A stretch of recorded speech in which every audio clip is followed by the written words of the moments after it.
Morning all. Apologies for being a couple of minutes late to start, but welcome to Companies Committee today on Thursday the 1st of December here at South Kesteven House. There are no fire alarms that we are aware of planned today, so if the alarm should sound, please do leave the building because it's likely to be on fire. This meeting is being recorded and streamed live as usual. Obviously, we do have a number of pink papers on the agenda, so when we get to the point of needing to discuss those, we will need to move into a closed session. If there are any non-committee members present, which there are not at the moment, but may turn up, I will ask that they will wait until after the committee members have finished speaking on the item before raising any points that they would like to bring forwards, provided those points haven't already been covered in the committee debate. We have a number of officers in the room today to take us through some of the agenda items. Thank you to them for joining us. So, on to the agenda. Apologies for absence. Lucy? Thank you, Chairman. Apologies have come from Councillor Crawford and Councillor Knowles, and they are being substituted by Councillor Johnson and Councillor Bisnassing. Thank you. A disclosure of interest. Does anybody have any disclosures that they would like to raise at this point? Thank you. If you do become aware of any disclosures that you'd like to raise as the meeting goes on, please do raise them at any point during this meeting. Agenda item 3, minutes of the last meeting held on the 7th of October 2022. Of those that were present at the last meeting, are we happy to approve those meetings, or is there anything anyone would like to raise? No? Okay, thank you. So I would like to propose those minutes. Can I have a second? Thank you, John. And all those in favour, please. Thank you. Thank you. Thank you. Thank you, John. Apologies. Any actions from the last minutes? I think the actions are contained within the agenda, Chairman. Thank you very much. So on to Invest SK, item number 5. I believe Councillor Cook. Thank you, Madam Chairman. Well, obviously, members, before you here is the Invest SK accounts for 2021 to 2022. The purpose of this report is to present the Invest SK Limited accounts for 21-22. You can find the relevant information in Appendix A and Appendix B of this report. You will be aware that this committee has been presented with the company accounts for Invest SK Limited every year since its incorporation in 2018. These will be the final accounts presented for Invest SK Limited following the decision to dissolve the company and to be the staff into South Kesteven District Council from the 1st of April 2022. The process for striking off the company has been presented at a previous meeting of the Companies Committee, and these actions will be completed shortly now that all the necessary requirements have been met. The accounts of the company are a public record and are also available on the Invest SK Limited Companies House page under reference number 114-13907. These accounts have been externally audited by Duncan Topless on behalf of the South Kesteven District Council and provide a true and fair view on the state of the company's affairs as of the 31st of March 2022. As reported to previous committees, the successes and key achievements of the company have been well documented. In addition to this, the paper before you today also provides a breakdown of external funding secured during the lifetime of the company and identifies a figure of £11.77 million, which in simple terms demonstrates a return on investment for the company of £3.77 levered for every £1 spent. A request was also made at the last Companies Committee to provide a summary of the lessons learned from running an arm's-length economic development company, and these can be found under section 1.12 of this report. I trust you find this information helpful and endorse the recommendation that the information provided within the audited accounts is a true and accurate record of the expenditure incurred by Invest SK Limited during its final operational year of 21-22. I would also like to pay my tribute to all of the staff of Invest SK Limited and the officers for bringing together this report and for the work that the team continue to do in securing investment for our district as part of our economic development team. Thank you, Councillor Cook. Do I have any questions from members? Councillor Rice-Oxley. Thank you, Chairman. Yeah, I'd like to thank the people that wrote this report. I think it's a really good report. I particularly like the lessons learned section at the top of page 16. I think it's very reflective, honest, clear, candid, some very valuable lessons here. Thank you for doing that. Noting particularly it's far more difficult for a company to secure public funding than a council. And also the company is responsible to a board and not the council, and therefore processes don't mirror those found at the council. I wonder if all these reasons might suggest to us that in the future, there are actually inherent disadvantages to setting up an arm's length company, and there'd probably need to be overwhelming evidence to go down this route again. Again, I do thank the people for doing that reflection. That's really valuable. My questions are twofold. One is, so we've got the University Centre, the £2 million fund listed here, but of course, some of that is to go back, and we have an update on that. And also, noting this first bullet about being difficult for a company to secure public funding, would any of this funding have been impossible to secure? Did it need to be an arm's length company? And will we have any problem in the future securing these kind of grants now that Invest SK has come in-house? Thank you. Thank you. Councillor Cook. Thank you, Madam Chairman, and thank you for the reflections of Councillor Rice-Oxley on the report, and for the thanks to our team as well. I think they are honest reflections, and I was keen that we did have that real honest discussion here today about Invest SK. I think in terms of the processes as well, I know it used to cause members some, whether it was anxiety or frustration, I think sometimes in the ways in which the company worked, how the council often works. And I think, in terms of the ambition at the time when the Invest SK was set up, I think there was an opportunity in terms of what other councils at the time were also operating and are near neighbours in terms of the economic regeneration companies. So in terms of the University Centre, this is obviously an ongoing discussion with the Local Enterprise Partnership. As many of you will know, their investment board did meet, and there is a revision down on that £2 million. And there is a conversation at the present time in terms of the repayment of that grant to us as an organisation, which is still ongoing. In terms of us actually gaining external funding, I do not foresee there being any challenges for us gaining that funding. A lot of the funding is now coming through central government, and we're being approached directly as a council. So despite the fact we don't have an arm's length company to administer that now, we do have the in-house economic development team, which is operating. We'll always bid for as much funding as we can get to secure investment for our area. I don't know if John wants to add any more to that. No. Thank you, Councillor Cook. Any further questions? I do have a couple, but I just want... Okay, Councillor Baxter. Thank you, and thank you for this report.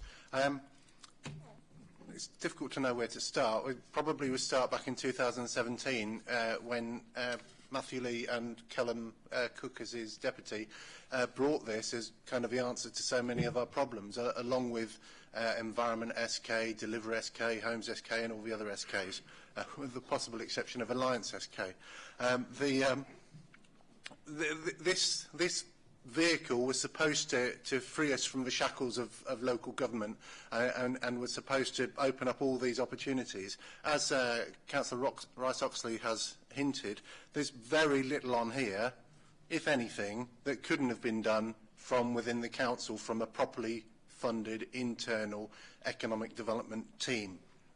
And when you look down the list, the High Street Fund, certainly, I'm sure that other local authorities have taken such money.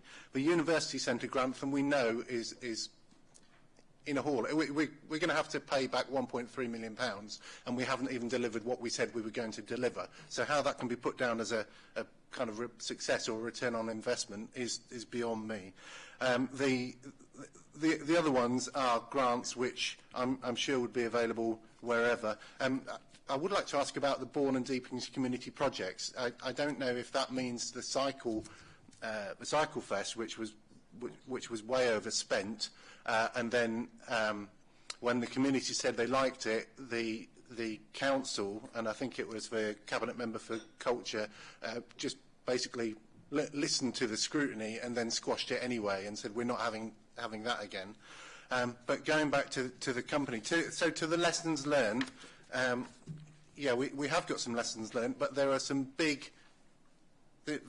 there's more than 7 that should be down here, and probably the biggest one is about the accountability. My fear when this whole thing was set up was that it was an excuse to avoid public scrutiny, and it has done that consistently for 3 years. The business plans have been impenetrable, the staffing mechanisms have been impenetrable. When it first set up, InvestSK took on all these different staff from Peterborough, Opportunity Peterborough, moved across. Whether they are in the same minibus, I don't know, but they all came across at roughly the same time. Steve Bowyer, Jane McDade, I can't remember the other ones, but still can't quite remember which ones were employed by the council and which by InvestSK, but mostly by InvestSK. I believe, I don't know, that the chief executive of InvestSK was paid off with an exit handshake that came from the public purse, even if it didn't come from the council coffer. And I'm not sure that that's ever appeared in the council's annual accounts, and I'm not sure if it's ever appeared in the audited annual accounts as we see here. This whole thing was a way of masking public expenditure alongside trying to make the leader and the deputy leader look great and look like the great economic development leaders of the region that they have failed to be. So I'm disappointed in the whole InvestSK project. I'm sure that won't come as a surprise to anybody, but really the main thing is if we do these things, we need to know what the hell is going on with them rather than having to wait 18 months for the audited accounts. Thank you, Councillor Cook. Thank you, Madam Chairman. I mean, look, Councillor Baxter, you've been always very clear in terms of your views on InvestSK. Those haven't changed from the first time the idea came up or the inception of the organisation. So I thank you for your candidness in terms of your expressing your views here today, which obviously haven't changed over the last few years. I think, yes, obviously, and as many of you will know, it's public record, and I was the deputy leader under Councillor Lee. And, obviously when InvestSK was set up, I think you can certainly say the economy was in a very different place. And I certainly think, the paper that went before us as councillors was about the opportunity that an organisation like InvestSK would deliver for us here. And that was based on other councils that had similar organisations, and Opportunity Peterborough was one. I certainly think over the last couple of years, particularly the funding streams that used to flow into organisations such as arm's length companies has changed, and the government has been very clear now in terms of the ways in which it will fund economic development in the future. And we've all seen those reductions in spending as well, particularly some of the organisations that used to provide funding for economic development are no longer in the financial place to do so. As you'll see, when I did become leader, I did refresh and revise the business plan, as it was not the direction that I wanted it to go in as leader. And that is quite evident in terms of the way in which the company was funded and also the direction that I wanted to provide. In terms of the university centre, none of us wanted the university centre to fail, and I've said this on many times before. Sadly, the market has changed, the offer has changed by the universities themselves, and it was just not now a viable project for us to deliver, as sad as that is, because I would have loved that to have succeeded. The community funding that is in place that you'll see for Bourne and the Deepings, that was for Wake House in Bourne and also the signal box in the Deepings. In terms of accountability, public scrutiny, this committee set a business plan in terms of a template. That is what the company followed. I would just like to, I know we've mentioned a number of individuals there, I would just like to add that, a number of those individuals applied for jobs here because they wanted to work for South Kesteven and to grow the economy here. Some of those officers are still here with us today, and I'm delighted, obviously, John is here with us today. We've always been open and transparent with the accounts of this business, whether that's been through scrutiny in either FEDCO or here at the Companies Committee. But I do thank Councillor Baxter for his comments. I appreciate he's never been a fan of this company, but I am pleased of what it's done, and sadly, we are changing the way it works as we continue to evolve as a council. Thank you. Any further comments from members before I just make couple of quick comments? Yeah? No? Councillor Baxter. I'd just say I'm glad it's gone. Fair enough, thank you very much. So I'd like to echo Councillor Rice-Oxley's comments. Thank you for this report. I think it is good to have it as we close the company down. My first question, I think, is probably, have the papers been filed at Companies House to strike the company off now? Can I just check that for one? The second thing is, I think, in the environment that the company's been working, it's been about building relationships and maintaining the reputation of SK, which is always quite difficult to quantify. So actually to have some numbers, and I appreciate some may or may not need to be in that table, it is great to see that we've actually got some form of numbers around it. The one learning for me that I'm interested to know, because I don't know this, and I'm asking it in a public forum, and you should never ask a question you don't know the answer to. However, I'm going to ask it. The business plan that is mentioned within that as a learning, is it the same business plan that we're using for all of the companies that we have? And is that something that we could look to the future to change in terms of ESK and Leisure SK? Is it something that's consistent? So do we need to think about that? And I don't know the answer, that's why I'm asking it. Thank you.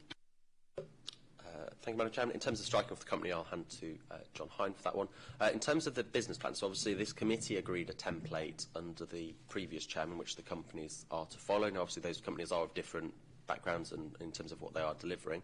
But of course, you know, very happy for this committee. Well, it's for you to decide, but you know, of course, we're very happy for you to consider if that's still relevant to you, whether that contains enough information, whether you'd like to amend it or change it, and I'll leave that in your capable hands and that of the committees. And I'll hand over to John for the striking off of the company. Thank you. In terms of striking off the company, as you'll see from the accounts that are attached, they are signed off.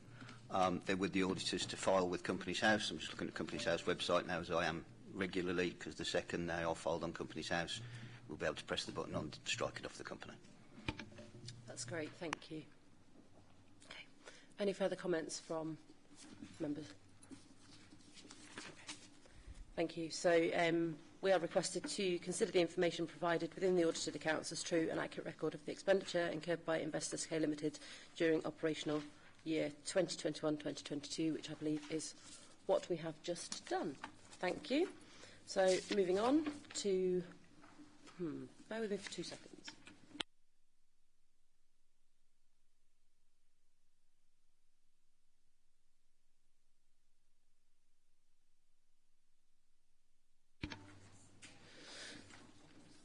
So we're moving on to item 7 because item 6 obviously mentions that we may need to exclude people, but I believe that at least half of agenda item 7 we can talk about without needing to go on to the pink papers, but obviously please do be mindful of what we're talking about as we go through this item.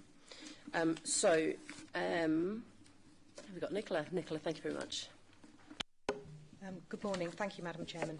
As one of the Leisure SK directors, I'm pleased to present this report before you today. At the beginning of October, Companies Committee were presented with Leisure SK accounts to the end of March 2021. This report today presents the draft financial accounts up to 31st of March 2022 and requests consideration of the level of management fee being sought by Leisure SK Limited from the Council for next financial year.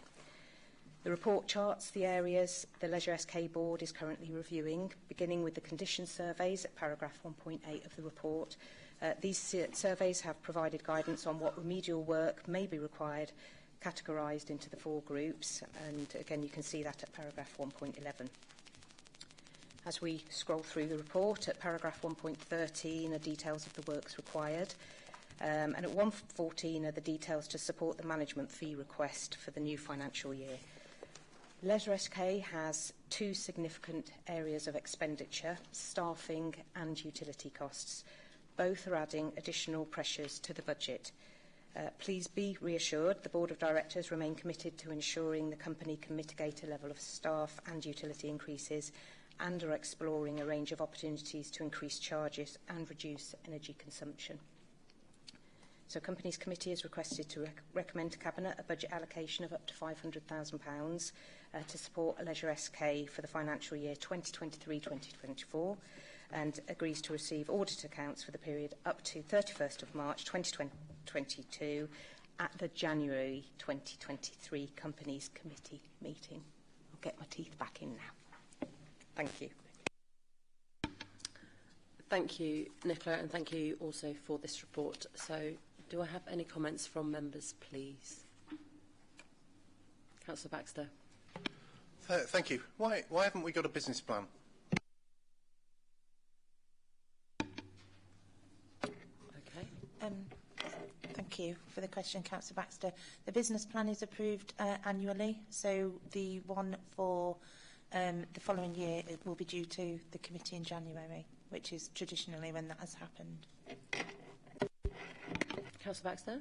Thank you. The last business plan we saw certainly had a great deal about the Deepings Leisure Centre in it, and so therefore, unless something's changed since last week, it must be redundant. How can we say that we're going to give another £500,000 to an organisation which is not delivering what it said it would? I'm stuttering because I'm trying to be careful about what I say next. I think the best way to say my next comment is, why have the leader and the deputy leader resigned from this company? Is it because they have no confidence in it? Councillor Kirk? Madam Chairman, I think we just need to be aware of the differences in terms of the company and the council. The company will deliver the leisure services that the council provides. Now, obviously, the council took a decision last Thursday to no longer proceed with the planned refurbishment of the Deepings Leisure Centre. That is not a decision by the company of Leisure SK Limited. And as a matter of public record, I did announce at the beginning of the debate with regards to the refurbishment of the Deepings Leisure Centre that Councillor Stokes and I would be resigning as directors of Leisure SK Limited. So there was absolutely no conflict of interest in the decision that the council was taking. And obviously, I'm no longer director of Leisure SK Limited. Obviously, I remain at the present time as leader of the council, and likewise Councillor Stokes as deputy leader of the council. And obviously, that is the way it currently is. We have absolute faith in our team at Leisure SK, but for the absolute clarity in that meeting, for us to make a vote, we took legal advice, and it was decided that the best thing for us to do would be to resign off the company board. Councillor Biznathing. Sorry, he just slipped. Okay, Councillor Baxter. It's a shame you didn't take the advice earlier, because you were directors, and Councillor Stokes was the director of Leisure SK when he wrote the report that said shut the centre down. It must have been a conflict of interest at the point when that report was written, and even going back to cabinet meetings previously, it must have been a conflict of interest when you were making decisions about, first of all, saying that you were going to fund a refurbishment when you were a director of Leisure SK, and then writing reports saying that you were going to withdraw that funding from the Deepings. You've tried to ride both horses at once, and it hasn't worked. You have been exposed as not knowing what you are doing in terms of your role as a company director. And it's clear within the Companies Act 2006 that you should avoid conflicts of interest, and that conflict of interest didn't start at the point that you arrived at the meeting last Thursday. It started months and months and months ago, and I just think it's untenable that you can say that there was no previous conflict of interest. Okay, just before both Councillor Stokes and Councillor Cook would like to come back, I'm just going to say I do think we are going slightly beyond where this report is taking us with where we're headed, but Councillor Cook and then Councillor Stokes. Just say, look, I appreciate Councillor Baxter's view. Advice has been taken, and that's the decision that was taken at this meeting. And I appreciate Councillor Baxter is not in support of the decision that the council took, but obviously we're not here today to discuss the decision that council took last week.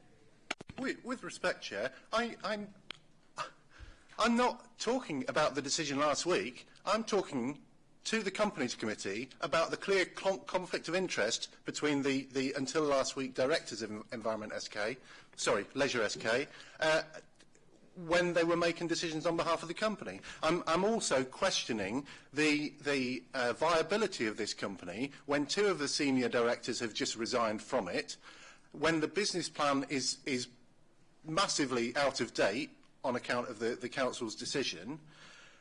There was another one, I can't remember what it was. Councillor Stokes, did you still want to respond?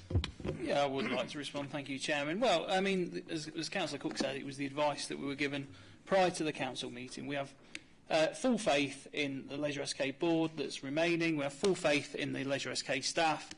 It is a very well-run company from the contract manager down. I have no issue with that. I'm a director of several limited companies outside of the council. I'm well aware of where conflicts, etc., with the Companies Act. This was new information we were given with regards to Leisure SK, so we took the decision prior to that council meeting to resign. It's as simple as that. What new information? Councillor Cook. I think, Madam Chairman, we sought extra advice before that meeting due to the real seriousness of the decision that we were taking at that meeting. Now, obviously, the business plan will be presented at the next meeting of Companies Committee, as well there will also be proposals for new directors to be appointed to the board of that company as well. Thank you. Lucy, can we just make sure that gets added to the work plan, please? Councillor Baxter. That was actually my next question. We're left with only... So we're talking here at Companies Committee about Leisure SK. We have one council staff member who is also a director of Leisure SK. The council, our representative as an elected councillor, who is the only remaining councillor on the board, is not here. Are we not leaving ourselves vulnerable by not appointing a director sooner? And does this not, the fact that we haven't got anyone nominated, show what a Horlicks it was in terms of the sudden resignations anyway? Councillor Cook. Under the terms of the company is operating as usual in terms of the directors. There will be a report at the next meeting to appoint more directors to this company. There's nothing further I can add on that. Thank you. Councillor Harris-Bisnassing. Thank you, Madam Chairman. I'm sorry, earlier I had been flopping around.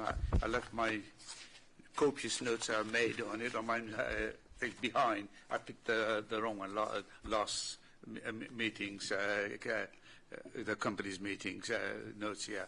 However, there was one thing that really got me. I'm very keen to know.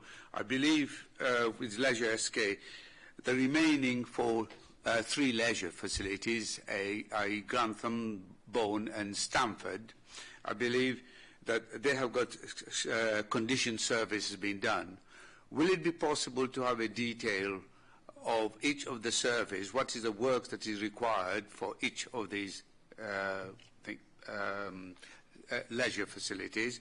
And what will be the cost out of this 500,000 going to go towards each one of them? And when is the work going to start? Thank you. I'm happy to start, Madam Chairman, then I'll hand over to the officers. Well, in terms of the business, in terms of the structural reports on those buildings, I would anticipate that they would go to the Culture and Visitor Economy Committee as the scrutiny committee for the council that owns those assets. In terms of improvements to some of those buildings, obviously there are planned improvements to the existing leisure centres. Obviously there was a decision taken in terms of improving the gym equipment in the Bourne facility recently, programming in further works to that building as well.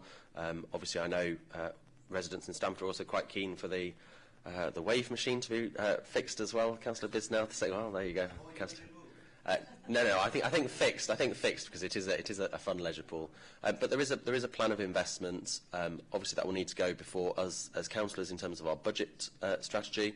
The recommendation to you today is obviously a figure of up to £500,000. That's not to say it is going to be £500,000, but I think you only need to look at other leisure providers across the country in terms of councils and the increased costs that they're all feeling. And we are protected to a certain extent, and I'm happy to take guidance from Karen Whitfield on this one in terms of other if we were in a contract with another company, we might be facing higher costs than what we would be anticipating in terms of us managing it through Leisure SK. I think we set up Leisure SK at the time, just as a reminder, because the leisure market has been struggling and it would have not been the right time to go to the market. I think my perception is that Leisure SK is there as a short to medium term opportunity until the market does stabilise, and potentially we can then review the options and whether or not it goes back out to the market again for a private contractor or company to operate it. But in the interim, Leisure SK is certainly doing a good job, and I would like to pay tribute to the officers and members that are involved in it. And I'm happy to hand over to Karen. Thank you, Councillor Cook. Just on the issue of the condition surveys specifically, obviously those surveys are incredibly detailed. So the leisure team together with the property team have been going through those and categorising them. And I think there was a breakdown in the report that went to full council last week about the level of investment required over the next 30 years. I'm pleased to say that all the health and safety and end-of-life items identified have been progressed. So some of that work has already happened or orders have been placed. specifically, the boiler at Stamford, for example, has been replaced, so we make sure we're running on 2 boilers now, and we're going to continue with those works as this year ends and the next financial year progresses. Just finish, Madam Chairman. You know, it is an exceptionally challenging time for local government, and I think, you know, as a council, we have to look at all of our costings as an authority, and there will be difficult decisions to be taken in the months and, you know, sadly, years ahead.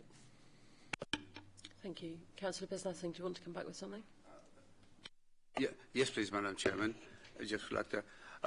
I'm actually bringing here what actually people of Stamford or the residents of Stamford have been saying with regard to our leisure facilities. The wave machines have been there for nearly 20 years or so. It's used very sparsely. It's blocking a huge amount of place. What people would like to see if we can remove that and extend the pool so that people can have proper lengths of swimming, which will be easier to maintain without having this costly machine that used very sparsely and blocking a huge amount of space. I think that would be a good thing, doing a service for a long term. I know we're not going to get a new leisure facility as promised last time, but if that ever comes, that would be welcome, probably big leisure facilities that will encompass all the 3 towns. Thank you. Councillor Cook. Not that I'm an expert on pool design or wave machines, but all I will say is that, and I'm very happy to show you behind the scenes, but you cannot just simply extend the pool where the wave machine is actually a lot of smaller unit than what you think, because it's effectively sucking in the water to then push it back out. And I can't remember that I had a conversation with somebody about this before, but actually it doesn't give you the capacity to extend the space of the pool, because actually if you look along, and I know I've swam in that pool, you will see where the vents along the side of the pool where the water movement does move out and suctions in, so you wouldn't actually increase the capacity of the pool. But, you know, there is a lot of interest from young families and, you know, younger users of that facility that they would like to see that reinstated, and that's something obviously we need to consider about the business case for that as well. I will wait for your invitations. We'll go and visit it together. Thank you. Team outing. Councillor Rice-Oxley. Thank you, Chairman. So on page 51 in 1.5 and 1.6, we've got some very pleasing work that's been going on. I'd like to thank the team for that. We've got improvements to online booking, enhanced marketing, improved choice, and they've been identifying savings. This is all really good stuff, because obviously we are operating in a very challenging environment. I also note in 1.26, a number of mitigations actively being pursued. So my first 2 questions, Chairman, are we seeing an improvement in numbers now? I know when we've talked about this before, we've said that it's very hard to recover from the pandemic. I'm just wondering if the enhanced marketing that's talked about here, whether we are getting any increased numbers of participants, and also, are we confident that this £500,000, is that the right figure? If that's put together with the mitigations, will that put the company on a firm footing? Thank you. Thank you, Councillor. Nicola. So I'll take it in reverse, and then I think we're having a debate on who's going to answer the first question. But secondly, yes, we're confident that the money that we're requesting is what is required by the company. So thank you, Madam Chairman. I'll have a go first, and then I'll let Karen mop up where I probably make a mistake on this one. So in terms of usage figures, so we're looking at about 72% usage in terms of the leisure facility. I think since the COVID pandemic, no real leisure centres operated by councils, from my understanding, are going above the 80% pre-pandemic levels at the present time. I think there's a lot of, obviously, marketing activity we're doing in terms of social media, in terms of increasing the number of swim school spaces that we can offer, and the usage of those facilities. I also hope that by doing improvements in the existing facilities, we will start to increase that number, so particularly in Bourne with the gym equipment that we've just agreed to sign off, and then looking at our existing facilities as well. But Karen, if you want to come in on anything further. Yeah, thank you, Councillor Cook. Just to confirm, it is exceptionally challenging circumstances for all leisure operators. And I think the company's doing as well as it can, and with the improvements that Councillor Cook's mentioned, I'm sure that will improve going forward. In relation to the final question, so the additional support that's been required, it's all been identified that is relevant to the uplift in utilities. And so actually we're claiming the income where we can.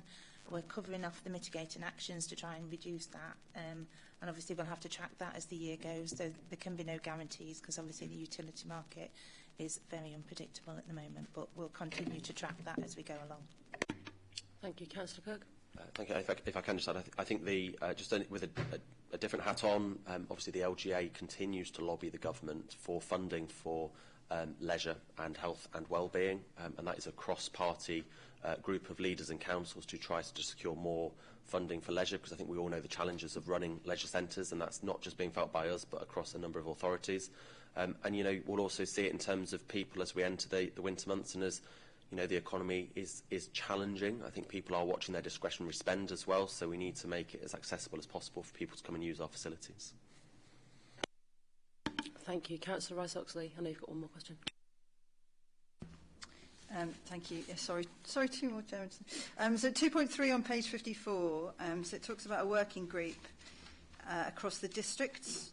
So I'm just wondering who is involved in that working group. I'm not sure if that's councillors or officers, and it mentions a high-level action plan acting as a framework to enable individual districts to create their local action plan. Do we have this local action plan, and how does it feed into the Leisure SK business plan?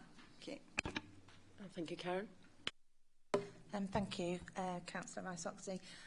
So that district health and wellbeing plan is currently being finalised and developed. So I am the council officer that sits on that group. It is a group of officers, so members are not involved at this stage. It is due to come to Rural and Communities Overview and Scrutiny Committee early in the new year. So members will have the first look at the draft strategy then and have the opportunity to comment on it before it's considered by Cabinet for adoption. Thank you. Could I just make a comment? Yes. Thank you, Councillor Dawson. Thank you. Right. I've been on the Companies Committee right from the start, and mine is just a general comment that we seem to get the information so far from the actual date of something happening for it to get to a committee meeting for us to talk about it. And we were just saying about we've done the yearly plan.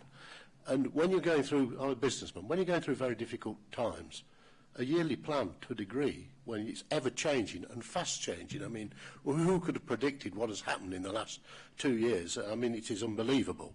But we need to be more sure-footed, don't we? We need to tell the bad news as well as the good news. And I think sometimes we leave sort of false expectations, and then 6 months later it becomes a reality. And I think as a council, I know that you think as councillors and I think as a businessman, sometimes you need, if there's going to be difficult news, you need to get it out early so we can all react more quickly, because a lot of our reactions, we're always on the back foot. And this is, I'm not necessarily blaming this council. It must happen on all councils. It's the nature of the beast, isn't it? That I can make a decision, but you've got to have 17 meetings to make a decision, and that's 4 months after I've made my decision. But I do think sometimes that we're too secretive. We need to be perhaps just a little bit more open and involve more people, because if they know what the real truth is at the beginning, then we're not going to have this massive letdown at the end. It's my parting words, because I'm not standing again, because I'm one of these people who believe when you get to about 75, I don't want to be coming in on a Zimmer frame and being woken up to vote. So I've decided at 75 I won't be on here. I shan't be on the town council. So that's my parting words to you all, is we must be quicker. We must be far quicker. Some of those reports when this was first started, we were talking about things that had happened a year and a half ago. Well, I'm an antique dealer as well. That's an antique. We're supposed to be selling something modern. So, thank you. Councillor Cook. Well, I'm sure I'm the first one to say, Councillor Dawson, that nobody wants you to come off Stamford Town Council, including Councillor Bisnassing and me. I mean, look, this report, obviously, we're talking about the next financial year, and we are forecasting into the future. Who knows if the government will listen to us in terms of our request for further support for leisure. I certainly understand your views in terms of this committee being more active, and I'm sure with yourself and the chairman we can find ways in which we can update the committee on a more regular basis and make sure that you are feeling up to speed on decisions that are being taken and everything else. Thank you. Councillor Bisnassing. Thank you, Madam Chairman. Yes, probably I might consider my own positions, because having been in the Town Council for nearly 32 years, probably it's time we should take a back seat, you know, and retire from it. But thank you. But probably there's lots more work to be done. I believe in keep on going until you can't do it. I would very much like to have somebody to explain to me that paragraph 2.5, which is a very welcoming to work in partnerships with Active Lincolnshire and in Links Expire and all this to develop this healthy working lifestyles and work environment. Can you explain how far have we progressed down that road, and who are the local, especially people that will be encouraged this to go through for the main 4 towns? Thank you. Oh, sorry. Thank you for the question. Obviously, that strategy was adopted last December. We've started working with partners across the district because I think the main ethos of the strategy was to engender a collaborative spirit. So it's not just the district council that's responsible for the health and well-being and physical activity across the district. So we've just made a fabulous appointment. So we have a new leisure officer, Bethany Goodman, has started with the council, and she's already started reaching out to local groups and made some fabulous connections. This, actually, the progress of the strategy falls under the remit of the Culture and Visitor Economy Overview and Scrutiny Committee, and there are 6 monthly updates on the progress of the strategy, and I believe that's forecast to come to committee in February, so we'll provide a full update at that point. Thank you. Will that by any chance include also the cycling routes to each of the towns, you know, to have proper lanes made for cycles to use, to encourage people to be more on the bicycles as opposed to, you know, using the cars? I think on that one, I think there is a piece there for about how we work with the County Council in terms of future developments in local areas. I would say to Councillor Bisnowsing to speak to your local county councillor, of which I'm sure I'd be very happy to have a conversation with you about cycling around Stamford and further afield. Yeah, no. Well, we can have a conversation about that. Yeah, there is. Well, absolutely. But no, there is. You know, in terms of active travel. Sorry, just let me finish. In terms of active travel funding, obviously that does sit with the County Council. After this, I've actually got a meeting with the Highways Officer down in Stamford to talk about active travel and about how we can potentially get some more funding into particularly the south of the district. And I'm sure other county councillors across the rest of the district are doing the same as well. Is there a time for implementations? You know, what sort of time are we expecting it? We started last year, but so far I haven't seen anything concrete. Councillor Cook. I mean, it's not quite the County Council meeting, but obviously there needs to be a consultation. It will be decided by the County Council when that consultation is. I'm very much in support of active travel. I'm very much in support of the funding that we can get for our local communities to encourage walking and cycling. And obviously I will do everything I can with whatever hat on in terms of getting that funding, but I'm more than happy to pick this up with you outside of the meeting. Councillor Baxter. Thank you for letting me come back. 1.6 on page 51 says, investing in sustainable high-quality leisure facilities across the district is a key performance measure for the council.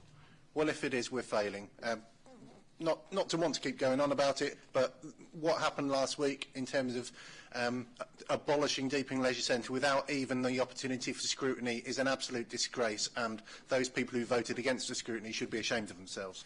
However, on this report, I wanted to ask a question about the report format. We had a row in a different committee earlier in this week, or possibly last week, about the report format, and I noticed that the report format that this has come doesn't include a lot of the information that comes to the other committees, such as the environmental factors, the financial factors and the legal factors and so on. I don't understand why this committee gets different reports to other committees. I want to ask about, there seems to be a conflation, and this is part of the problem of having LATCOs. There's a problem of conflating what is the work of the council and what is the work of the arm's length company, to the point that, I mean, a lot of this stuff about collaborative working across the districts, that's not is that something that Leisure SK is doing? Have we delegated our responsibility for taking part in Lincolnshire District's health and wellbeing strategy? Is that something that we've delegated to Leisure SK? I don't get that. And I also don't get how we're managing the capital costs, because these are our buildings. So the numbers in here, when we talk about the condition surveys in 1.8, a budget of this for investing in Stamford and Bourne, I presume, and doing these condition surveys. Were those condition surveys done by Leisure SK? I think not, in which case I don't understand quite why they're in here. Maybe as background perhaps, but there's a conflation of the two issues. And because of that, these numbers are quite difficult to understand, because some of the numbers, like I think the budget for repairs and the budget for the condition surveys, that's a council budget, isn't it, rather than a Leisure SK budget. The Leisure SK budget is about running the business, which would be the staffing and the utility costs, I guess. I'm not quite, and certainly at the Deepings Leisure Centre, the utility costs used to be shared with the school, so it was never quite clear where the company, and at the time it was One Life, where the responsibility for the utility bills ended and where we picked it up as either a council or a school. As for the comments about keeping up to date, we've been told this the whole way through. Since this Companies Committee was established, we've been told, yes, you will have more regular information on a more regular basis. I've yet to see it, and I don't have any confidence that it will be coming forward. Thank you, Councillor Baxter. Karen? Yeah, thank you. I'll clarify some points. Sorry, I did scribble some notes down, but if I've missed anything, please do let me know. So we don't absolve all responsibility to Leisure SK. So the company operates within a contract. So the council is granted a contract, and there's clear distinction within that contract, which are the council responsibilities and which responsibilities fall to Leisure SK. In addition to the contract, there's a lease arrangement as well, and that details repairs and maintenance responsibilities. Again, each of the council and Leisure SK. So, as a general rule of thumb, the council, as the landlord, is responsible for the structure and main repairs and maintenance, end of life, that sort of thing. Leisure SK is responsible for redecoration or small repairs up to £500 per occurrence. So I hope that's helpful. In addition, as I confirmed earlier, I am the council's representative on the collaborative work that's going on with Lincolnshire District, so Leisure SK is not involved in that. And yes, Councillor Baxter's right, with regards to utilities, they are borne by Leisure SK, but actually there was a shared agreement at Deepings Leisure Centre, which was an agreed percentage that the school paid and Leisure SK paid. So sorry if I've missed anything. Thank you, Councillor Baxter. Yeah, so I think you've confirmed what I was saying, that a lot of the stuff in here is not actually relevant to Leisure SK. Councillor Cook. I think, Madam Chairman, just in the holistic approach, in terms of, it's this committee that sets the agenda. If you want something on the agenda, then you as a committee need to decide what that is. That's not for me to intermediate in terms of what you may or may not want. That's up to you. I think, I'd be criticised for not including, well, I'm sure we'd be criticised for not including information in this report as much as we'd be criticising for including information in this report. I'd rather you have more information than less. Now, if that's something that you depending on what you want the reports to look like, I'm sure our officers and ourselves will do whatever we can to make sure that this committee feels it is getting the appropriate information. Thank you. Councillor Bisnath Singh. Thank you, Madam Chairman. I'm not so clear about something. I read this paragraph about twice or three times, the 1.8, where we say there's additional one-off fund of 400,000 is available during 22-23 here for the support of maintenance of work across the whole of the council general funds. So this is not only allocated to Leisure SK, but it's for the whole council. So why is it here? That's what I wanted to know. I thought it was in addition to the 500,000. Nicola. Sorry. Thank you. It's just to provide context, nothing more, just to provide context.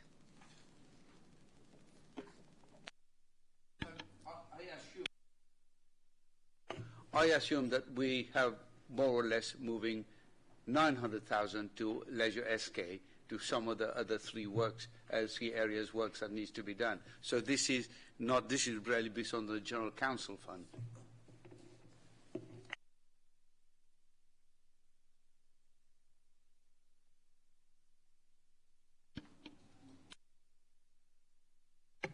My question was, which scrutiny committee is going to look at all these things that are about the council's operations and not the company operation? I see it as my role today at Companies Committee to be looking at the management and operation of Leisure SK. Am I also expected today to start talking about the condition surveys for the pools, which is entirely, or seems mostly within the remit of perhaps the Culture and Visitor Economy Committee? And is it going to go there before we make a decision? Thank you. Nicola?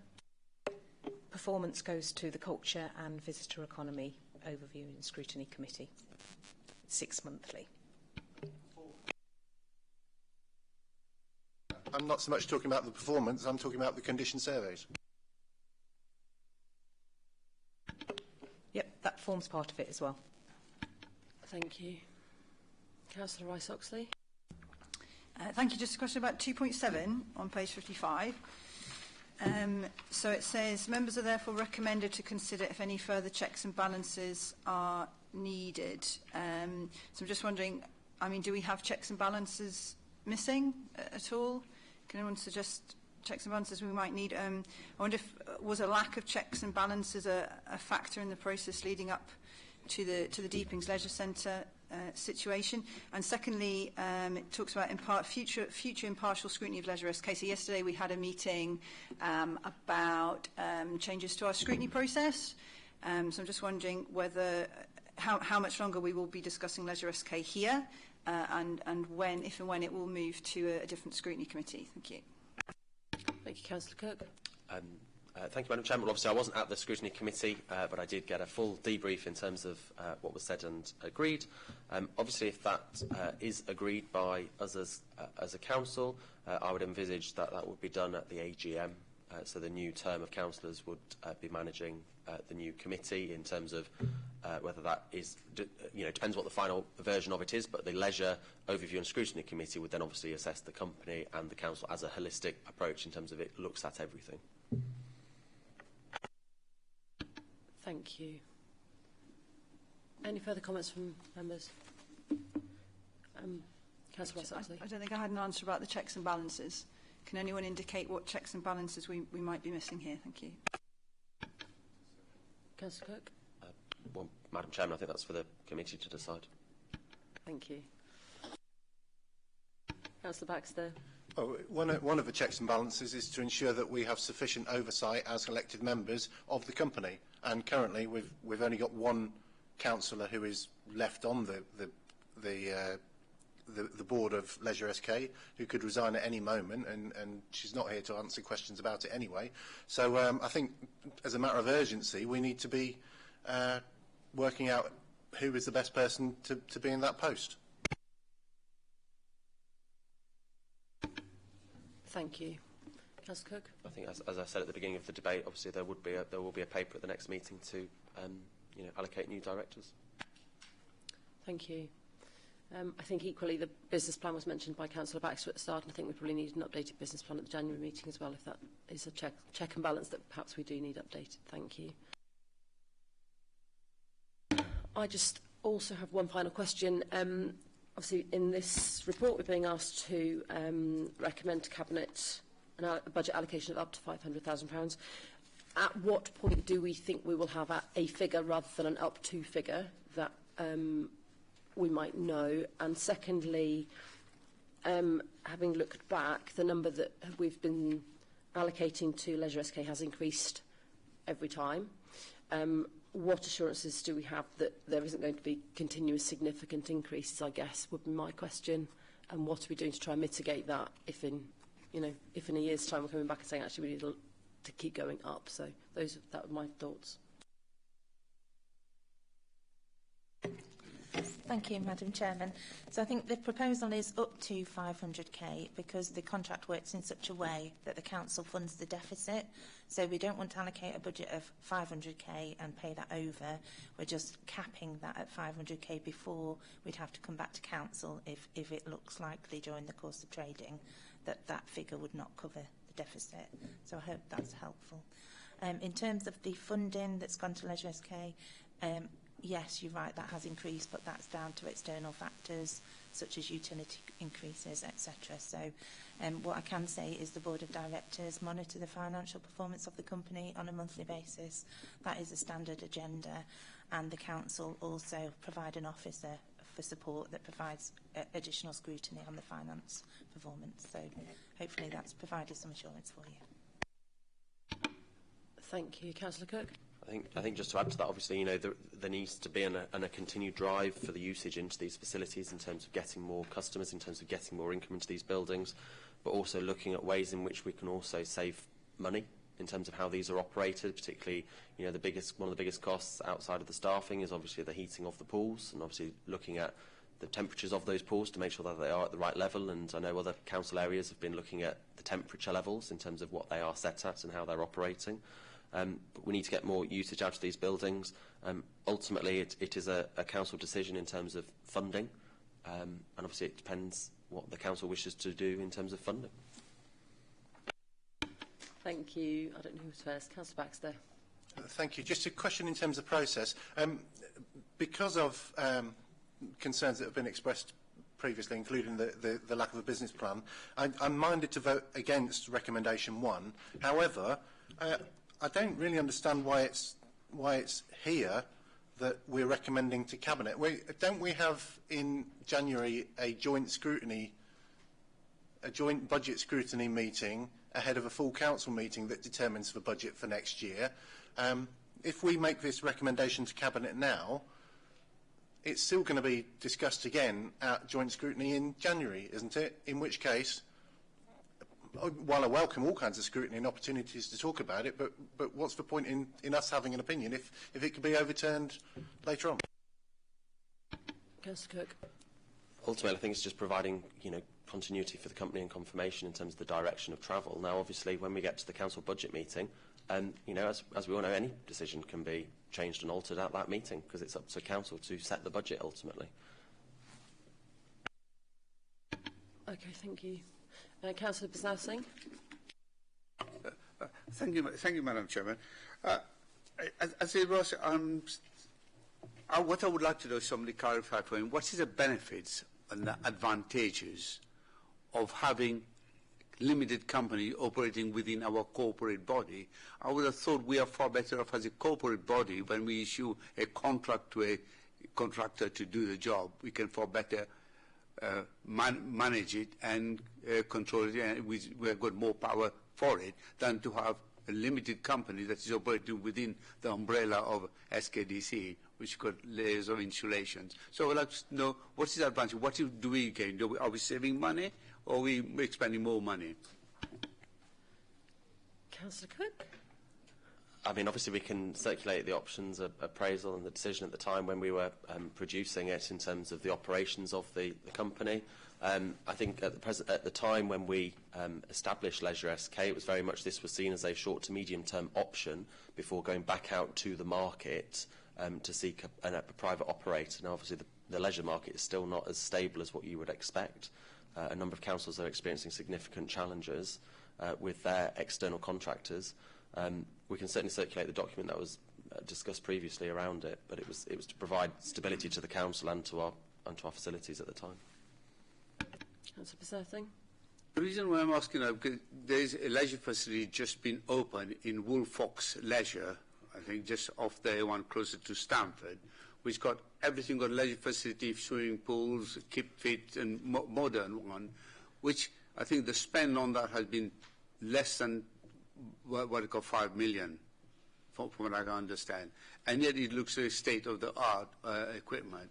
Why is it we, you know, when you have the golden opportunity, probably we could have used the money to totally have a new swimming pool, leisure facility in Deepings or even in between Stamford and Deeping.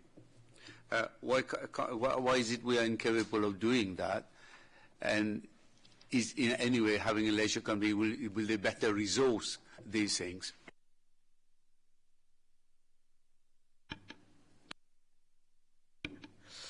Councillor Cook. I'll have a go at that one. I don't know the Woolfox facility, Harish. I've not been. I'm not going to comment about that because I don't know the business plan behind it. Ultimately, it's a council decision in terms of how much funding we put into leisure. In terms of this committee, it's in terms of the operations of Leisure SK and how that's providing the service to our residents. And I'm sure we can have a wider discussion about leisure at the Culture and Overview Scrutiny Committee. Thank you. Councillor Ross-Oxley. Sorry, Chairman, just to come back on these checks and balances. So I also sit on Governance and Audit Committee, and it's been made clear to us there that Governance and Audit Committee are not responsible for governance for the companies, that this committee is responsible for governance of the companies. So, two linked questions. First of all, can we add it to our work plan, please? Can I suggest we add it to our work plan that we take some sort of advice or something do we have assurance that we have the correct checks and balances in place? Are we, watching out for the governance of these companies, not just this one, but are we looking out for the governance across the board of all our companies? And secondly, when the companies come back under the different scrutiny committees, does that mean that the governance of those companies then goes to Governance and Audit Committee? Thank you.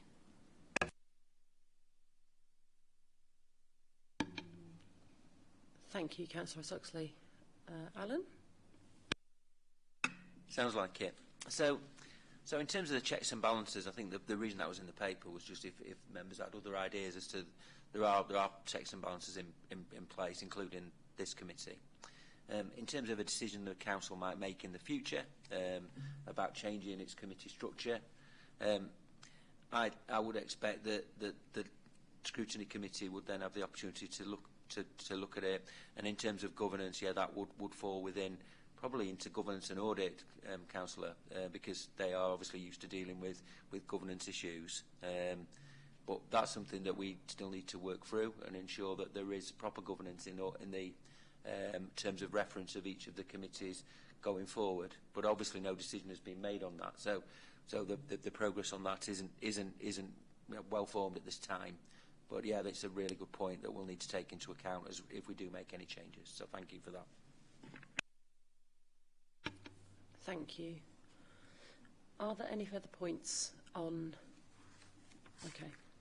this recommendation? So I guess, are we happy to propose and recommend to Cabinet a budget allocation of up to £500,000? Do we want to take that step now and then move on to the accounts, or would you guys rather move to the accounts and then take everything together? First one. Okay. So in terms of recommendation, I am because of the environment that the company is currently working in, I am happy to propose that we recommend to Cabinet a budget allocation of up to £500,000, and Councillor Ross-Oxley is happy to second it. So I would like to take it to the vote. If that's okay, thank you. So could all in favour please show their hands? Thank you. All those against? And any abstentions? Thank you, Councillor Baxter. Thank you. Also, the audited accounts are on pink papers. Do we have... Can members just let me know, do we have any questions on the pink papers? And if we do, we will need to move into a closed session. No? Okay. So we don't have any questions on the pink paper. So we are agreeing to receive the audited accounts for the period March up to 31st of March 2022. We'll be receiving them in January. Thank you. So, moving on to agenda item 8, which again does have pink papers attached to it, but I believe that we can receive the report without needing to move into the closed session. And that report is coming from... Who is presenting that? Richard? I mean, all three directors are here today, Madam Chairman, so I'm happy to introduce, and then Councillor Reid and Councillor Cook may wish to contribute to the presentation. Thank you, Councillor Baxter.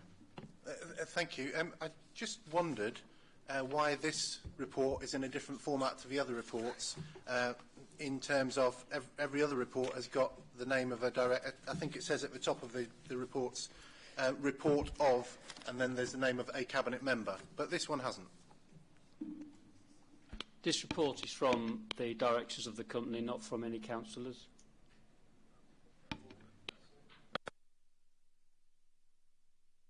I don't understand how the other ones... When we get reports to this committee, we almost always, regardless of whether it's about a company or about the council, we almost always have it in the name of the cabinet member. If that's not the rule, then can someone explain what the rule is? Thank you.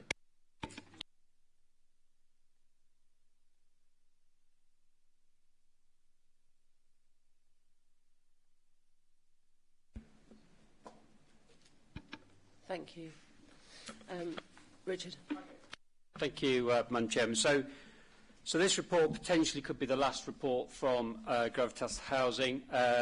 Just a bit of a quick canter through the history. This is the first company that the council established back in 2016, actually. So prior to the formation of this committee, it was under then the shareholder committee. The funding for the scheme, which was identified as a Werris Lane development, which was adjacent and across the road from an existing development that was being put together by the council itself at that time under an economic regeneration activity, which created shops and living space above. So the adjacent land across the street was acquired by Gravitas Housing through a funding arrangement between the council and the company. That was made up of an equity investment and a loan structure. Just to note that funding was agreed back in March 17, and the company has never sought any additional funding from the council since that time. So it's operated within that funding structure that was put in place right at the start. There were a number of months of inactivity whilst there were reviews and reconsiderations of whether the scheme would go ahead, but it did proceed in 2019, and it delivered a 25 housing unit set of accommodation made up of 20 apartments and 5 townhouses. That was put to the market literally at the start of the COVID pandemic, so March 20 it actually went to the market. There were a number of elements of the scheme, including affordable housing, which was met through a significantly sized 106 agreement at that particular time, and also there were 4 Help to Buy properties within the scheme as well, which is an 80% of market price discounted offer to first-time buyers. So throughout that period, the Companies Committee has been updated with progression of sales, which clearly have been difficult through a worldwide pandemic and volatility in the market and difficulties with buyers accessing funding. So it has been a fairly prolonged journey.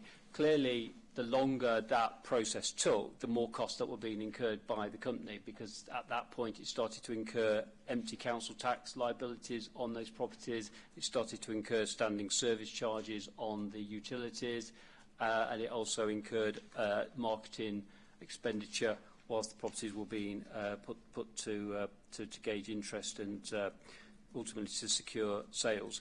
There's been a number of indirect benefits to the council throughout this period, not least the loan structure which was put in place has delivered 173,000 interest direct to the council.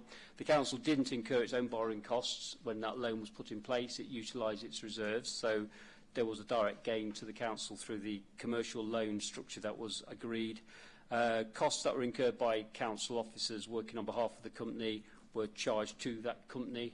And also, as I said, there were empty rates being incurred throughout the period as well.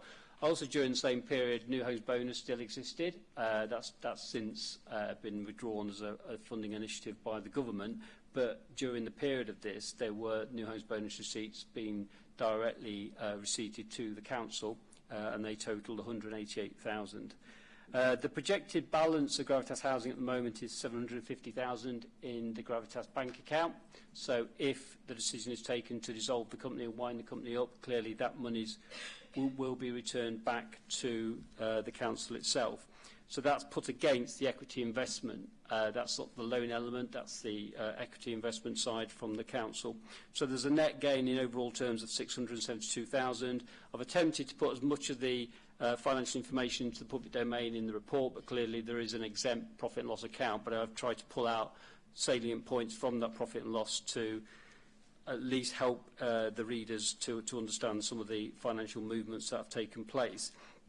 There is a comment that says that the gross profit of the scheme did deliver a very, very modest surplus profit, but clearly those operating costs that I've just talked about, which are largely non-cash interactions between the council and the company, does ultimately take the project itself into a loss-making position, hence why the share value of the company is less than when it started, because of that erosion of the bottom line. It does reference, and I apologise for the error, it does reference Appendix B. That was presented to a committee back in April, which was showing the Meadow Close development, which is a HRA new build within the vicinity of this development, and the 106 monies that I referred to were a significant contribution to bringing that development to fruition. So it's worth reflecting on that particular point. If the decision is taken from today, which clearly is for the company's gift to dissolve the company, then on production of the final audited accounts of this particular scheme, then that's the course of action that will take place, with a recommendation to Cabinet to wind the company up. It's worth saying from the outset, we've talked business plans a lot of times today, the business plan of this one was a single business plan. It was to deliver this particular development. There was talk, Councillor Dobson's here, he'll recall from the days of the shareholder committee, there was talk of a pipeline of projects, and these are really, at the time, projects that the market wouldn't bring to fruition because the profit margins in the schemes were so marginal, no developer would bring these developments forward. And this development from the outset was only ever a 5% profit margin in it. So it didn't take an awful lot of unforeseen costs and fluctuations in costs to take this particular development into a loss-making position, which is ultimately where it's ended up. Developers of this kind of development are normally interested in 15% margins, and this one was never going to deliver that. So it was an intervention into the market at that time. But bearing in mind the context, we're talking 6 years ago when this was first mooted as a kind of concept. It was to bring forward sites that otherwise would not bring forward, but clearly it does put the company in a very fragile position. If it's only ever going to take forward sites that the market won't take forward, then clearly it's going to operate very much on the peripheral of profits. So the committee could recommend further sites come forward, but it runs the risk of further losses being incorporated into its future business plan, which ultimately would fall back onto the council if it did continue that. But in the absence of that pipeline conversation, then logically the next part of the journey of Gravitas would be to dissolve it. Thank you. Thank you, Richard. Any questions from or comments from members, please? Councillor Baxter. Thank you. It's very kind of you letting me go first each time. Just going back to the point about who the report is from, I note that although this report is on behalf of the company, the previous report about Leisure SK was written in the name of Councillor Stokes, who is not well, I assume he's not still the chairman of Leisure SK Limited. I'd be quite interested to find out who is the chairman of Leisure SK Limited. But moving on, this is another failed company. This was the original failed company. I remember I was there back in the day, I think even before Councillor Dobson joined the shareholder committee. We sat in the room downstairs and we talked about how we were going to conquer the world. We were going to have cleaning companies, and we were going to have in tech company and all kinds of stuff. And this was the first one. This was the first project, and it took a while to gain traction to get anywhere. But really, are we really being told that because of Putin or COVID or Brexit or whatever, are we really being told that people are not buying houses? Because I'd heard that people were interested in buying houses currently, and house prices have been going up. So I don't really understand how we've managed to take a piece of land that we owned as a council and given to a company and lose money on it. It just seems crackers, and I'd appreciate the comments of Councillor Dawson as a businessman. If someone gave you a piece of land and said, build some houses on it, and give me any profit you get, and then you didn't get any, you'd have questions, and we should have questions. So I hope that provokes some other comments. I'd also like to say that after the debacle last week at the Joint Scrutiny Committee, I did send an email to the Chief Executive, to which I've had no comprehensive reply, which drew her attention to the guidance on good practice in local authority companies, which says, and I should have brought this up maybe 3 or 4 years ago, but which says it is not considered good practice for a Section 151 officer to hold a position within a council-owned entity. There are... You can't be... It's very difficult, and Mr Wiles has been in a very difficult position, an invidious position, I'd even say, over these last 3 or 4 years, in that he has had a duty to promote the interests of the company. He has also had a duty to promote the financial stability and best interests of the council. I think that is also true for the... Oh, he's gone.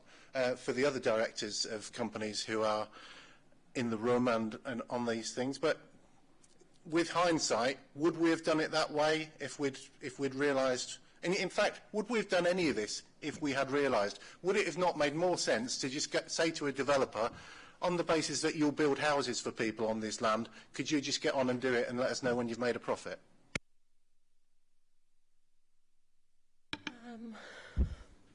I'll come back on a couple of points if I can. I don't think I mentioned anything about Ukraine war, and I don't think I mentioned anything about cost of living crisis. What I was saying was that these 25 units went to the market at the time of the pandemic literally started, and that obviously caused problems in terms of they weren't allowed to undertake any viewings, they weren't allowed to undertake any site visits. We had problems with first-time buyers keen to progress but couldn't get the credit because the markets were very jumpy about people's ability to stay in long-term employment. We know all that history. I'm not making any excuses. I'm just giving a reality check against when the units were ready for the market. That's what was happening in the world. That's not a subjective view. That is what happened.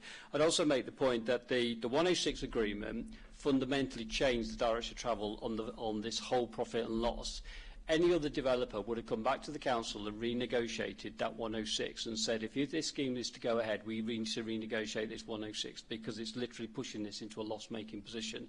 At that time, and I'm not looking to change the history, at that time the decision was made not to renegotiate because this was going to be an exemplar proposal to take forward where it will be a win-win between bringing forward a site that otherwise would not be brought forward in the centre of town for a development and to provide a commuted sum to provide much needed social housing in the vicinity. So the figure of 504 was the figure never to be changed, and at that point, because the margin, as I've said at the outset, was so fine, that variation put it into that loss-making. Now, in hindsight, the company could have come back to the council and said, if you wanted to proceed on this development, that figure that you agreed back in 2017 is no longer fit for purpose because we can't make this viable.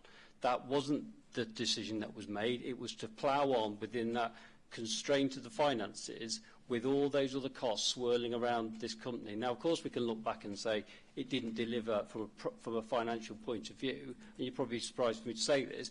The other outcomes outweigh it, in my view, in terms of 25 families now living in the heart of that town that otherwise couldn't have got properties. There are first-time buyers that are on the housing ladder that wouldn't have got on there. So there are, for me, I think we need to look just beyond the numbers. Clearly the numbers are important and they clearly are disappointing, but it was setting out to achieve more than just building houses. That was the thrust of this company, and that's all in public record and put on modern.gov as to how this company was to operate. And that's why I think there is a fork in the road to say, clearly, from a financial point of view, it's not sustainable to carry on with this company developing and delivering loss-making ventures. That is not legally the view that should be taken. But if there are other schemes that were more viable in terms of the profit margins, then there is a role for this company. But if that's not the case, then the logical next step is to dissolve it. Thank you. Thank you. Councillor Reid. Thank you very much indeed.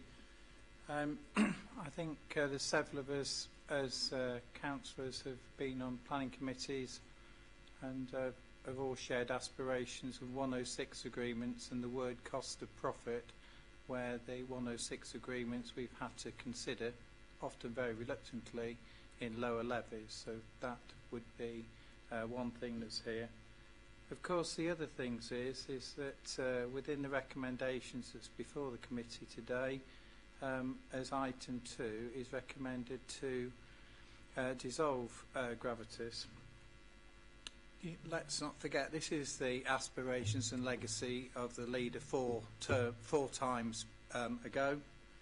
And indeed, it has been, ever since I've been a councillor, a project that's been very difficult to attract sales. I suppose, despite all pressures, one has to say that design has to be something to do with why the sales haven't been coming more quickly. I can't think of any other answer to actually say. But, you know, we do have to, you know, as it's been, I think, quite eloquently and quite factually correctly pointed out by our officer in Richard Wiles, what has been included in this, including the Help to Buy, the new homes bonus, which I will repeat has been a benefit to the council, and indeed the sizable 106 agreement. I think the other thing is that, quite honestly, at Companies Committee, one of the biggest questions that always comes up, as far as I've listened into, not being part of the Companies Committee, is of course what as a council should we be involved in exterior and on the commercial market. It's my view that to be a property developer in a separate company is something we shouldn't be. Quite differently, I had a waste contractor in Thirlby make a simile to me earlier this week. I think, to be fair, it's not a great outcome, but it has, in all fairness, just about washed its face, and that's where I come back to in item 2. I think I'd like to support the recommendation into that Gravitas Housing is actually concluded. Thank you. Thank you, Councillor Reid. Councillor Baxter. I would ask Councillor Reid to clarify. Is he speaking as a member of the council, a member of the cabinet, or is he speaking as a director of Gravitas Housing Limited? It seems strange to me that if he doesn't think, and if he never thought that the council should be a property developer, why he became a director of the council's property development company. Councillor Reid, would you like to respond? Well, I suppose there is two parts to it. It's clear to see. That is a director of Gravitas. Indeed, that I took on as a responsibility really as a legacy as to the current situation and contributing. I think I perhaps sit here and talk on 3 situations really. Yes, I'm the council member for property for that portfolio. And indeed, quite frankly, I sit here also as a born councillor as well. So, you know, there's the answer. It's probably not quite what is wanted, but there you go. Thank you, Councillor Dobson.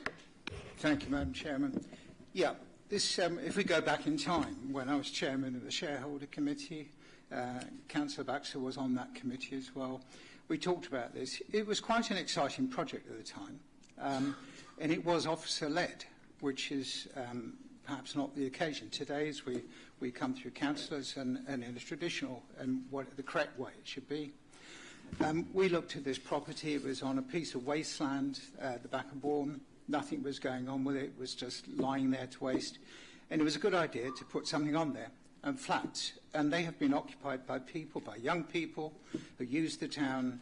The first occupant was a young lady who worked at a computer centre, and she said, it's so wonderful that I can have a lovely apartment like it is here. She had to drive in from Sleaford to her job. So there are lots of good things about this, I think. And it was in our own opinion, what we did, we also built, I think, 4 affordable houses on the back of this. Yes, probably in hindsight, you know, we are a council and not a property developer, that's quite true. But we did carry on as best as we could, and I think it's ended up, we've finally got them all, so because we got hit by COVID, and COVID, you know, certainly limited the activity on house purchases, and there were only 4 of those. 5 of those were houses, the rest were flats. But very good and excellent flats, and I'm so pleased that has now been, they have all been sold and are occupied and are adding to the footfall in the town. So it's not all bad. I think it's quite good, and as you say, it's Councillor Reid just said, you know, it's covered itself. We've got some Section 106 money come out, which has also helped us. I don't think it was a bad thing, but as he said, you know, we are not property developers. It was a foray into that, and it sounded good at the time. Everyone agreed with it, but yes, it is what it is, and I think we're in that situation now. We haven't, you know, I think, you know, we can say, okay, we tried, and that's good. Thank you. Thank you, Councillor Dobson. Councillor Cook. Thank you, Madam Chairman. And I think just to expand really on what Mr. Wiles was expanding on in his presentation, you know, I can remember when I was first elected in 2011, in the local government arena, there was a huge increase of local authorities creating companies for development. And that happened across councils across the whole of the country. And indeed, you know, for a number of years it was discussed here as South Kesteven. And I can remember when, you know, Councillor Linda Neal was leader and advocating the development of a housing company, as were other local authorities. This particular site, you know, we had land interests in it, I think, as a council between 2011 and 2015. And forgive me, I mean, this was my first foray into local government, but from my understanding and recollection, is that there was a number of acquisitions in terms of assembling land for that specific part of Bourne, and that was part of there was actually a wider regeneration piece that Councillor Neal and the Cabinet at the time were advocating for the regeneration of the town centre. Now, ultimately, that wider scheme never did come forwards. But this scheme did, and indeed in terms of the company when it was originally discussed and set up, as Mr. Wiles has already advocated, you know, we did have a bit of a failure in the market at that time in terms of house building was not at the rate in which we wanted to see it across our district. And for us it was about finding those difficult sites to be brought forwards at a lesser profit than what private sector developers would have built out these schemes for. And I know Richard's already advocated that. Now, obviously, other local authority areas have had different successes with their housing companies, and indeed, you know, Councillor Abby Brown, who many of you know from Stoke-on-Trent, they have quite an active house building company, but that is because their housing market is still failing in Stoke. Whereas here, I think we need to be honest about it, is that we've actually got a very proactive and positive development attitude in this district.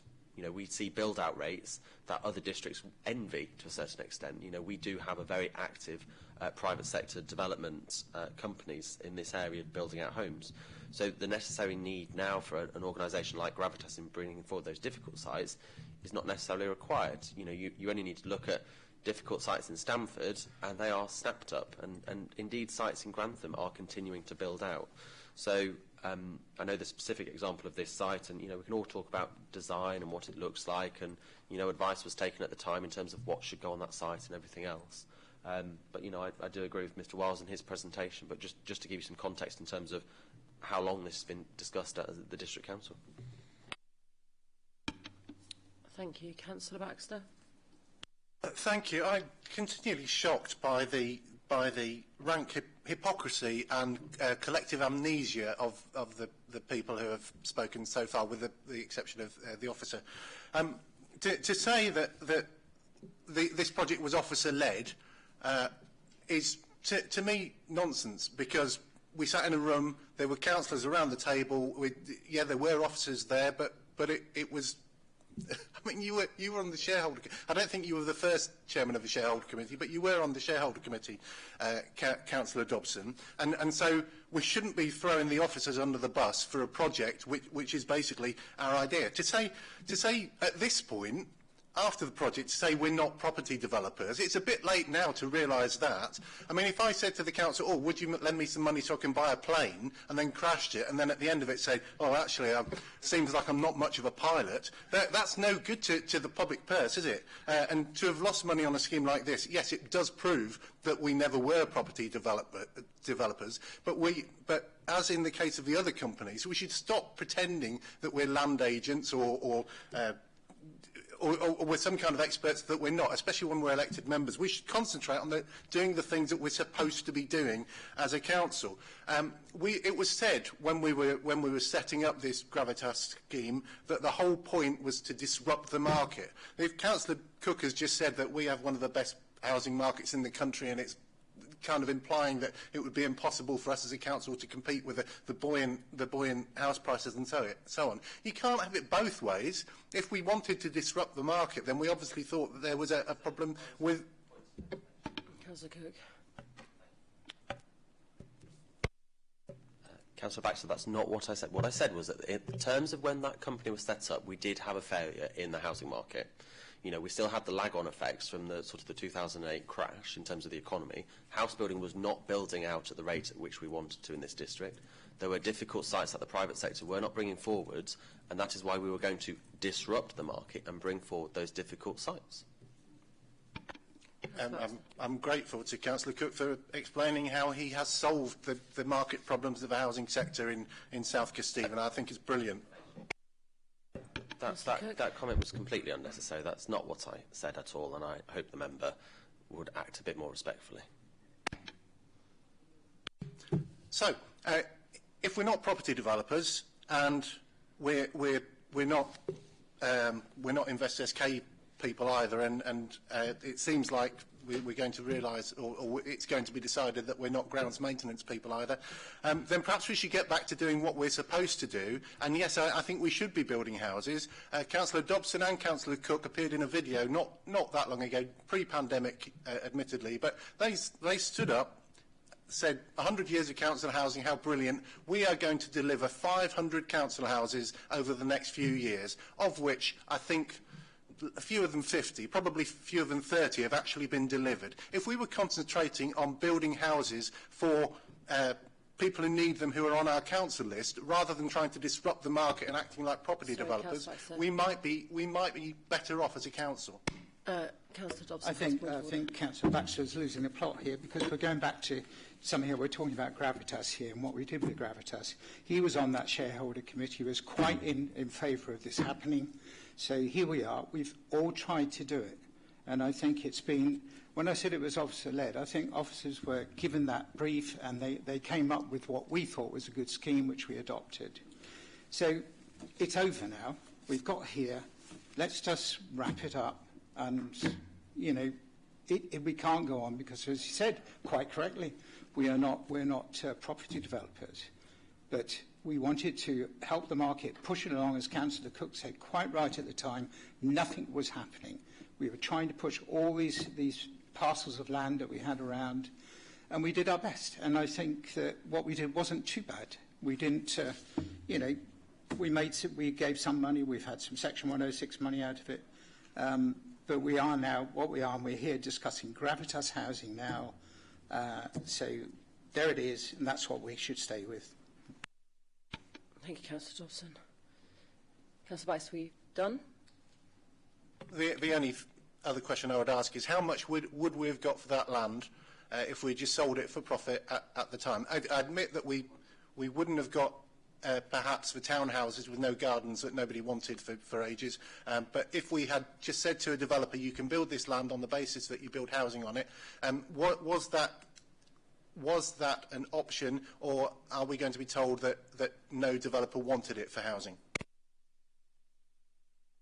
Madam Chairman, I can confirm that the land was sold to Gravitas Housing at market value. We couldn't do anything less because that would have been state aid. So actually the full market value of that site was realised and incorporated into the, I'm just trying to find the figure actually, it was incorporated into the profit and loss of the company. Thank you. Councillor Bisnassing. Thank you, Madam Chairman. Madam Chairman, I'm a bit concerned about, two things here. One thing, I'm very happy that we got at least 25 units and people are actually residing in it. It's a positive. This is our first adventure into building houses, so it's successfully concluded, but we have made a loss on it. The thing is, what I feel, on 25 units, we pay for X106 maybe £504,000. How come that we got the best officers here, especially they know fully well on the X106 negotiations, that we allow this to happen, whereas people like Vestry Group is building in Stamford over 200 houses, yeah, and yet they pay a lot less than that on 106 contributions. This is one thing. What I think, if we have got more of this land, if you like to confirm, have we got more land that belong to the council that we can build houses? I am for that we can build houses, but probably we can get a far better builder where we can have, as been suggested, we can sell it to them, to say that provided the land, all the houses are sold or rented to our people that are on our waiting list. I would like to know if we got more lands and if we can continue either in the same vein or take it, do a corporate, corporately we sell the land to a builder of our choice. Whether we're going to take the company down, aren't we? Yeah. We've heard everybody speak. I think we probably are heading slightly off topic, but Councillor Cook. I am happy to answer. So in terms of all the land and assets we own, obviously they are on a public register. Obviously we do have an asset disposal strategy as an organisation now in terms of what sites we wish to develop, what sites we wish to dispose of, and whether that goes to the market or not. We don't have extensive land, I think you could say, in terms of the general fund. And particularly in terms of our, HRA is slightly different in terms of we are looking at the sites we own to build further units, and that's absolutely always been my ambition. Richard, I don't know if you want to come in on... Yeah, just carry that forward a little bit. I think there's a slight confusion between HRA land, which is primarily been identified to build social housing, and the HRA is compiling that programme, and through the budget proposals that are going to come forward in the new year, there will be allocations put aside to deliver that programme. So HRA is not in a position where it wants to sell surplus land for developers because it wants to do that itself. This was general fund land, as Councillor Cook said, it's part of a broader land assembly initiative in a neglected part of Bourne Town Centre through negotiations and CPOs and a whole manner of different mechanisms to bring forward sites to develop. So this was general fund land and developed through general fund monies. In terms of the 106 comment, that goes back to what I was saying, that it was a non-negotiable figure, which is why it is significantly high for a project of that size and the number of units that ultimately were delivered. In a different scenario, I would suggest that Gravitas would negotiate quite hard with the council to bring that 106 contribution down because it made the project unviable. But because of other reasons of how the council wanted to position this scheme to be an exemplar scheme, that figure was significantly higher than you'd expect it to be otherwise. Thank you, Councillor Dobson. Yeah, thank you, Madam Chairman. I think we're getting off track now. I'd like to propose that we go ahead, if I may propose that. As a Companies Committee, you know, we're talking about the update on Wherries Lane. We've had that. And the second part of that recommendation is to dissolve Gravitas. So I would suggest that we've discussed that to the end. I know... Councillor Ross-Oxley. So I have a question on the pink papers. Are we able to ask questions on this? Are there any further questions on the main paper, and we can move to pink papers? Councillor Baxter. The company has made a loss. Did I get that right? The company's made a loss. If the company's wound up, how we bear that as taxpayers, as council taxpayers, do we? Richard Wells. Yeah, are we presupposing that's the direction of travel? If we wound up the company, do we as taxpayers bear the losses? And how much? So in the report it says the predicted balance of Gravitas is 750,000, so £750,000 is in the bank of Gravitas. If the company was dissolved, that £750,000 would be returned back to the council. So the net loss is between the 750. It is caveated because the last sale only went through in the last few weeks. So there's still some legacy costs that need to be picked up, but it's around that figure. The equity investment at the time was 1.1 million, so the difference between the two, which is about 440,000, is the net loss, and that would be on the balance sheet of the council in the 22-3 accounts. Okay, that's fine. I have one final question. If we are to recommend to Cabinet today around dissolving the company, do we foresee any issues, any snagging issues, given these are new builds, potentially that we then end up having to deal with as council rather than the company having to deal with? I mean, it's under, obviously, a HSBC warranty for 10 years. The residual liabilities would fall back onto the council, but the council has the protection of the warranties of the development for that period of time. Okay, thank you. Are there any further comments from... Have you got anything? No? Okay, thank you. I think we know what we've got to do, don't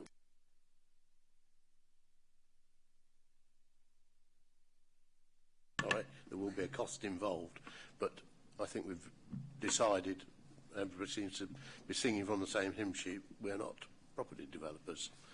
And we're better to put our energies into building houses in the HRA, aren't we? Thank you, everyone. Thank you for your comments and thank you for a good discussion. So we are asked to note the update on Wherries Lane Bourne development and then asked to recommend to Cabinet that Gravitas Housing is dissolved upon completion and auditing of the profit and loss account. Actually, one query on that. When are we expected to get audited profit and loss accounts?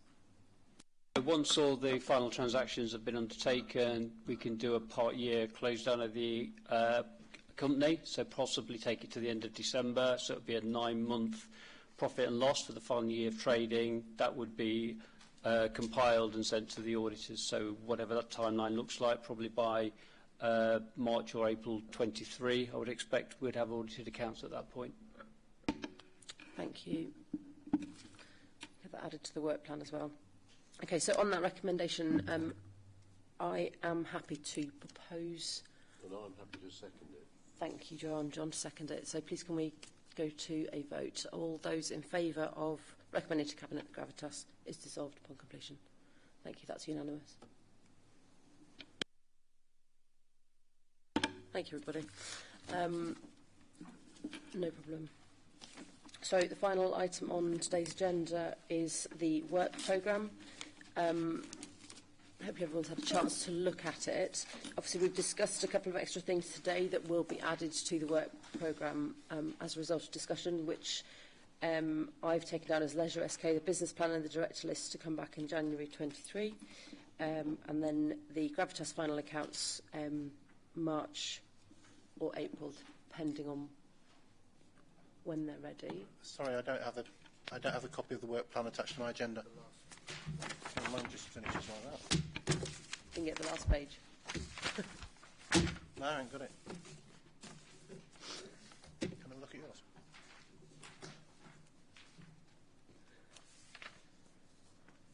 Does anyone have anything else that they would like added to the work plan? Is it clear that we're getting a business plan for Leisure SK in January? It will be added. Yep. And is it clear that we're getting a new set of directors in January? That's what has been promised, yep. It's going to be added. That's one thing I've written down. Okay. Nothing further? Brilliant. Well, thank you, everybody, for the discussion today. Your input is always very welcome, and guidance from both officers and members have been great. So we will close the meeting, and I will look forward to seeing everybody in January.